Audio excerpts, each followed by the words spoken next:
The Madden 26 gameplay deep dive is officially here. I know I'm supposedly this big shill that will only hype up Madden. I did not like 25. I think that was pretty evident. I think if you've seen my content over the years, I can be quite critical. And then sometimes I get excited because they sell these new features, and I'm like, I've seen it, I've played it, it seems good, it seems great, and then it doesn't necessarily live up to the hype. With 26, I'm going in skeptical, yet I do think they've made some decent changes to some areas. We're going to talk about franchise down the line, but today is just going to be gameplay related. I have played the game early.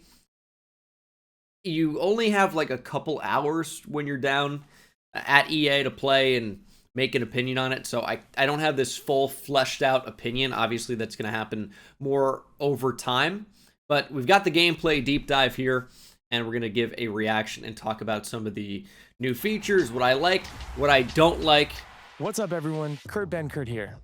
A lot of you have been asking what's actually different in Madden NFL 26. Let me walk you through what I learned at the preview event in Orlando in today's gameplay deep dive. Trained on nearly a decade of real NFL data, a new AI-powered machine learning system informs... I'm going to stop it right there. I think there's such a negative connotation with AI lately because there is AI slop, these different things, but I don't think that's the implementation at all. In Madden, I think it's more of just data gathering and then trying to make these players play like how they actually do. I think this was a really big quarterback-focused year. They want to make these QBs feel unique to them in real life. And then so they've gathered, obviously, a lot of data about how these guys play. You know, 3rd and 6, what are they likely to do? What are the coaches likely to call? I think a lot of the focus for Madden 26 gameplay was catered towards an offline player like myself. I don't play online. I don't play head-to-head. I don't know how it's going to work head-to-head. My own personal bias is I don't really care. Because my experience is I play offline. I play the computer. I want to make a fun offline experience for you guys to watch. And I think this will help that. They're going to talk about quarterback DNA. They've introduced new arm slots for quarterbacks. I think there are 3 distinct ones. We're going to talk about that later. But basically the focus was to try and make these quarterbacks especially play like they do in real life. So, all new let Kurt coach continue to talk. tendencies, QB signatures, and advanced player traits. A With lot more of traits strategic now. depth We'll and talk about authentic that. detail, making every game a distinct and dynamic challenge, true to NFL team identities. Let's take a closer look. The team is reimagining quarterback play with new QB DNA, adding new levels of detail, quality, and variety to the most iconic position in sports. I mean, those are obviously just buzzwords. Like, I'm not going to be super negative here, but I mean, it's just something to say. Variety, authenticity, you know, whatever you want to say for it. That's obviously always the goal. Doesn't always work out that way. I do think it looks better. Refresh passing animation. New arm slots, I think, is going to be key. You're going to see the way Lamar holds the ball is going to be different than the way that Patrick Mahomes or Josh Allen or Jaden Daniels holds the ball. Some of these guys go 2-hand grip in the pocket. Some of these guys go ball a little bit lower. Some guys go one hand, offhand, doing whatever. You know, everyone has a different way of playing the quarterback position, and these little things, like as much as I hate on MLB The Show because that game actually sucks and people love it for some reason, MLB The Show is really good with making the players look like the players. Their swings, their follow-throughs, their celebrations, all of that stuff really adds to the authenticity. As much as that game gets wrong, that's something it does really well. And Madden did not do that super well. Every quarterback played the same. If you were going head-to-head or offline, head-to-head against a top quarterback, you couldn't tell the difference between a 70 overall. Depending on the difficulty of the game, you just get diced up no matter what. Everyone would look about the same. The scrambling type quarterbacks don't really ever do that. And I think this year they claim that that's going to be a big difference. A guy like Josh Allen, who scrambles a lot, is going to be scrambling a lot potentially in Madden 26. And the running styles, the throwing styles, the way they hold the football in the pocket, all of that hopefully is going to add to making it feel like a real game. Right. This video is sponsored by Underdog. I think it's the best place to play daily fantasy sports. They have Pick'em, they have Pick'em Champions. You are eligible to play if you live in any one of these yellow states.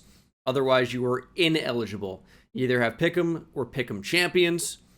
All of those are great ways to play. Please remember to play responsibly. You need to be at least 18, sometimes even older in other states. 19 plus in Alabama, Nebraska, and then in Colorado for some games. 21 plus in Arizona and Massachusetts. Remember to play responsibly. These are my picks I'm rocking for tonight. Fernando Tatis Jr. higher 8.5 fantasy points, starting to get locked back in at the plate. And then we have some NBA. Pascal Siakam higher 3.5 assists. He's just been consistently way over that. And Shai Gilgeous-Alexander higher 2.5 blocks plus steals. Felt free. He's been way over that.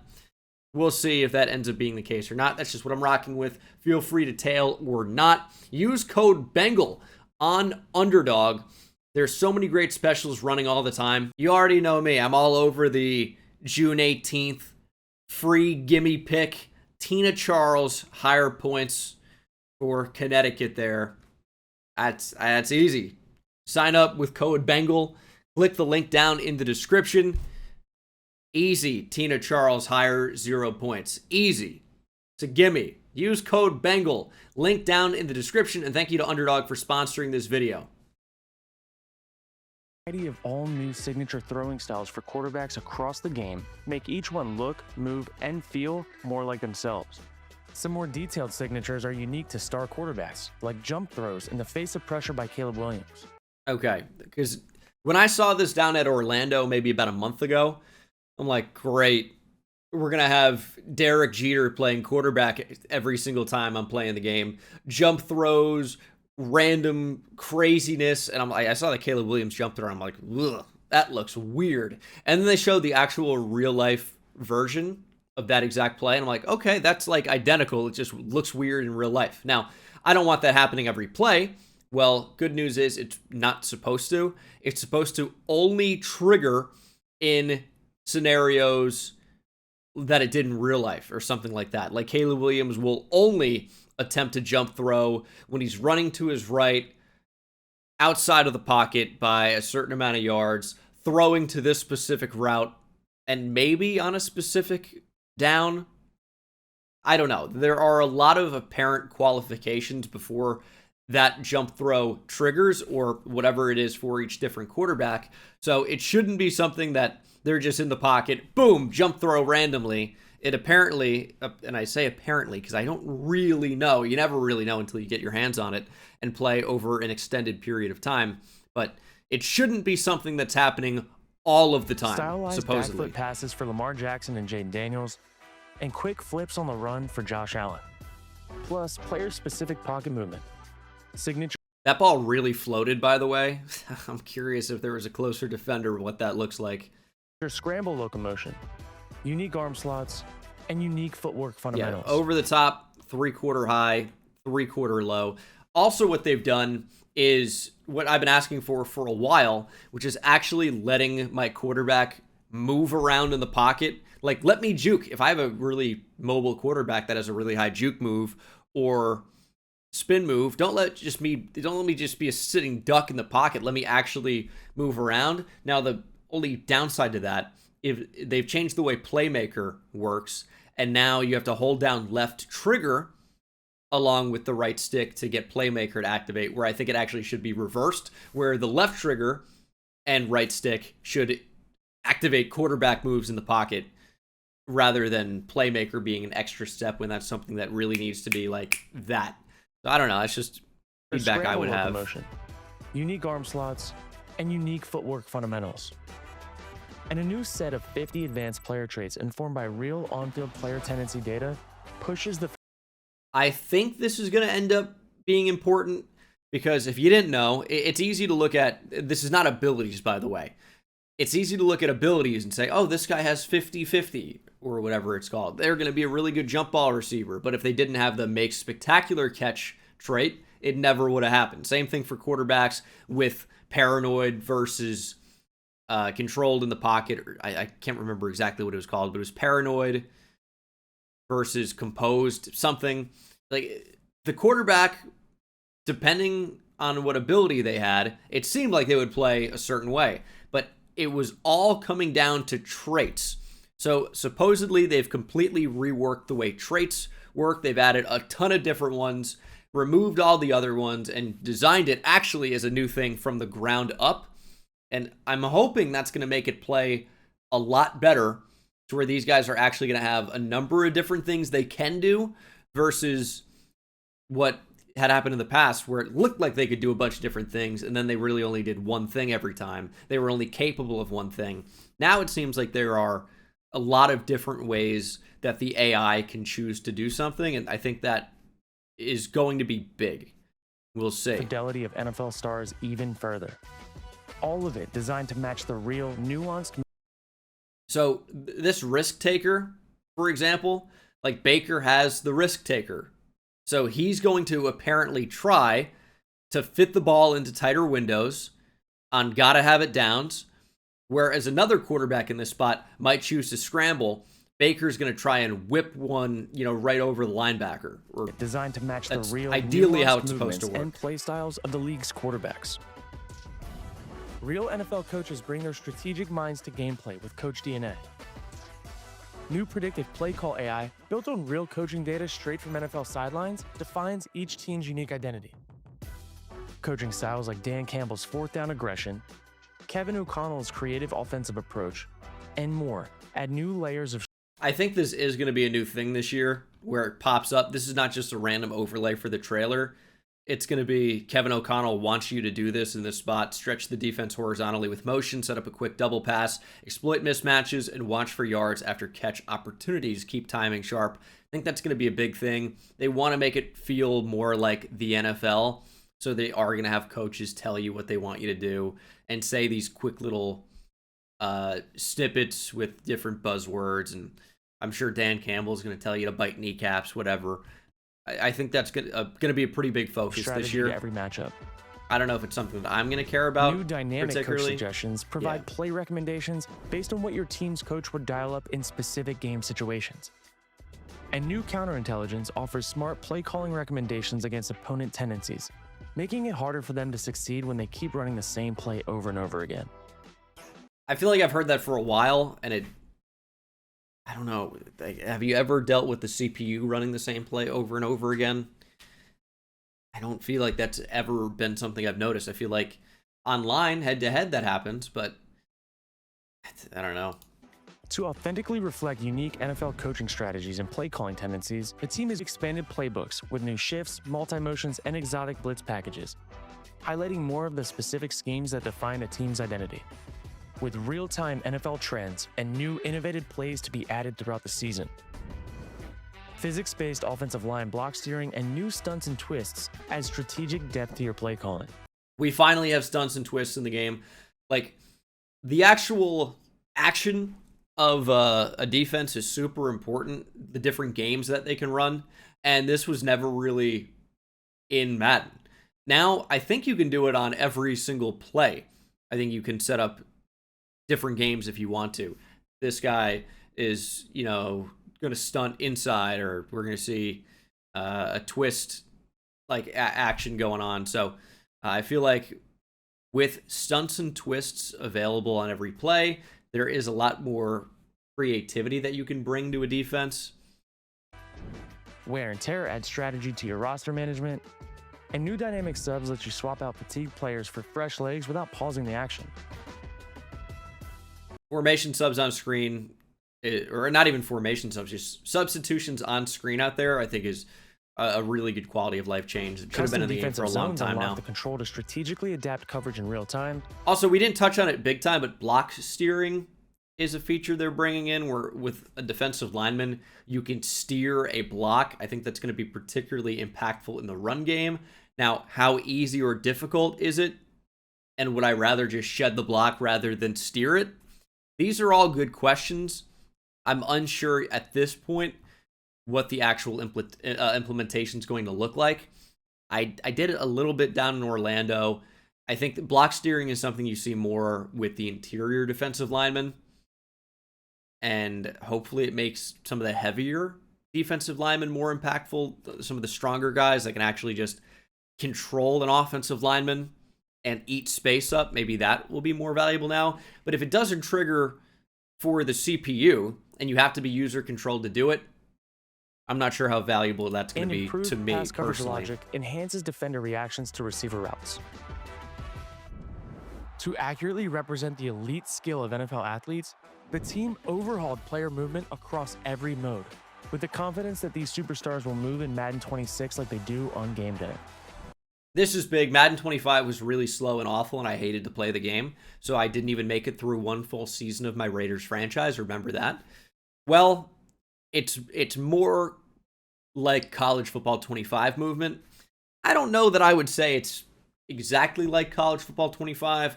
I still feel like it was a little bit slower than CFB 25, but it's way faster than Madden 25. Low bar, but it is way faster. I really so badly want to have fun on Madden 26 because that's going to motivate me to post more videos, and it's my job. And, you know, you guys historically have really enjoyed the videos, so I'm hoping that this is going to be a really fun game. It's got to be faster, right? Like Madden 25, everybody felt stuck in the mud. It was so slow. It was so boring. I hated it.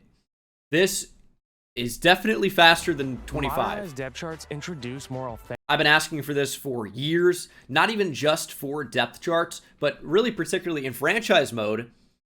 Having the actual positions is a game changer. Now, I don't really care so much that we have, you know, Mike, Will, and Sam at the linebacker spots. And there is a difference between a Sam linebacker and a Will linebacker, clearly.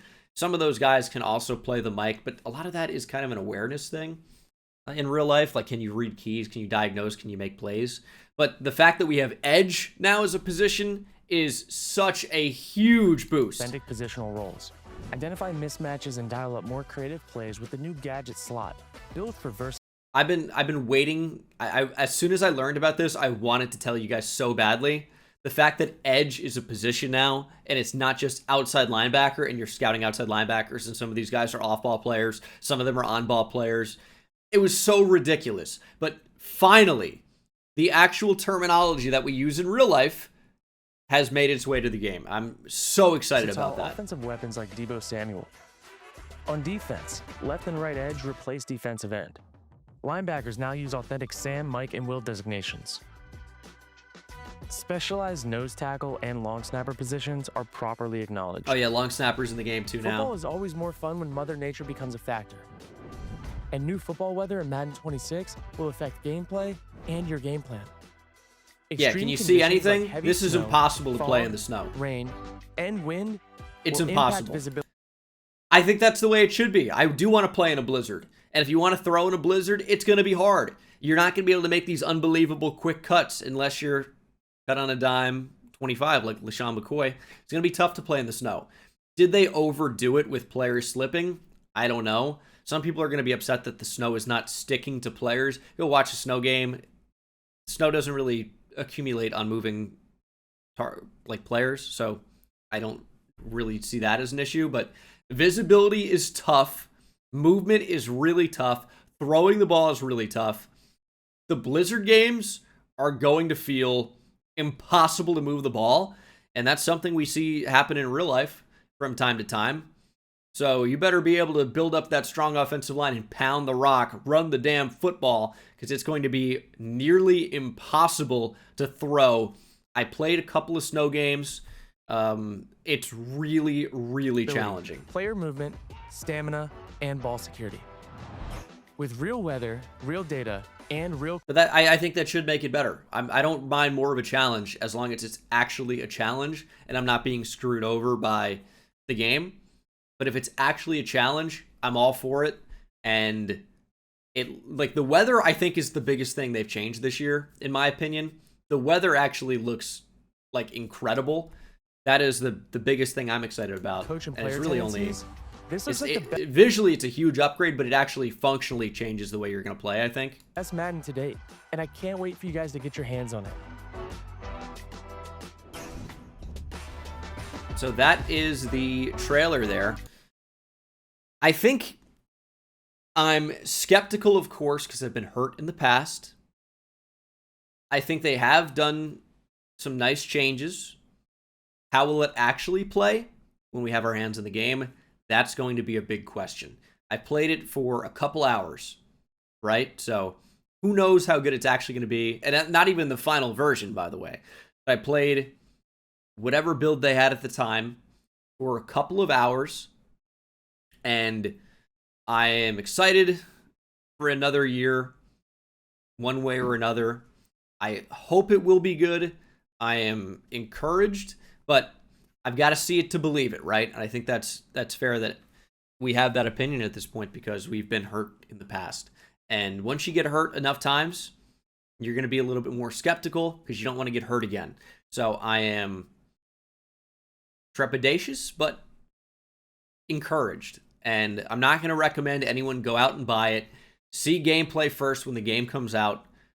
Don't pre-order it unless you really know you're going to play it like a ton, because otherwise you're going to feel cheated. Wait for gameplay. Wait for more deep dives. We're going to have franchise. We're going to have Superstar, Ultimate Team if you're into that. But wait and see, and then make an educated decision. Everyone always wants to ask, is it worth it? Should I buy it? Well, how much is that $70 worth to you? Because that's, I think, about what this game's going to cost, or maybe a little bit more if you add in College Football 26. But it's like, is it worth it to you? If you're going to play Madden 26 for 10 hours and it costs $70, do the math on that. Is that worth it to you for that amount per hour if you were only going to play 10 hours? If it is, give it a shot. But if you're like, nah, I'll try it. I mean, dude, don't pre-order it. Unless you're going to be a diehard the entire year. Is it worth it? Who could say? Worth is so subjective, but that's going to be the video. I hope you guys enjoyed the breakdown of this gameplay trailer. I tried to provide some behind-the-scenes stuff that I'm already aware of. There is a blog as well. I'm not going to cover that in this video. I think we hit on the big things, and I tried to expand where I could. But if you want to actually track down the blog, you can see like the full list of new abilities that they've added. You can see the full breakdown of every individual talking point that was covered in the trailer. But that's going to do it for me, guys. Hope you enjoyed, and I'll see you in the next one. Take it easy.